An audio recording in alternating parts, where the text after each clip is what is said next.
অবশেষে বিশ্বকাপের হাওয়া যেন লেগেছে নিউ ইয়র্কের গায়ে। আমরা দেখেছি গতকালও কিন্তু এমনটা আমেজ ছিল না, কিন্তু আজ খেলা হচ্ছে মেক্সিকোর সঙ্গে দক্ষিণ আফ্রিকা, সেটা অনেক অনেক দূরে, 1000 মাইল দূরে মেক্সিকো সিটিতে। কিন্তু নিউ ইয়র্ক সিটিতে কিন্তু এই মুহূর্তে বেশ জমে উঠেছে।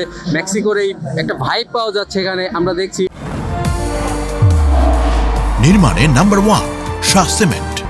বন্ধুরা, আমরা সমকাল থেকে, আমি সঞ্জয় শাহ পিয়াল বলছিলাম। আপনারা দেখছেন যে অনেক কালারফুল এই পরিবেশটা। আসলে এটা কিন্তু আপনার ফ্ল্যাশিং ভিডিও, যেখানে নাকি আমরা ইউএস ওপেন টেনিস দেখে থাকি। সেই টেনিসে যেখানে সেরেনা উইলিয়ামসকে আমরা দেখি, যে এটা বলা যায় যে সেরেনা উইলিয়ামসের আসলে একটা ঘর। তো সেরেনা উইলিয়ামসের সেই ঘরে কিন্তু ফুটবলের হাওয়াটা লেগেছে। আপনারা দেখতে পাচ্ছেন যে ফ্যান জোনে আপনার প্রচুর মানুষ আসছে, যারা কিনা সরাসরি এই স্টেডিয়ামে খেলা দেখবে এবং শাকিরার সেই কনসার্টটাও দেখবে তারা লাইভ। এবং আমরা দেখলাম পথে পথে এই স্টেডিয়ামে আসার পথে পথে অনেক দর্শক কিন্তু আসছে। বিশেষ করে আপনি মেক্সিকোর যে সাপোর্টাররা, আমরা দেখছি যে মেক্সিকোর সাপোর্টাররা কিন্তু বেশ উদ্যমের সঙ্গে করছে। তো আমরা দেখছি যে মেক্সিকো বলেন, আমরা অনেক ইংল্যান্ডের জার্সিও পড়তে অনেকে এসে আসতে দেখেছি। সব মিলে কিন্তু একটা ফেস্টিভ মুড এখানে ধরা দিচ্ছে।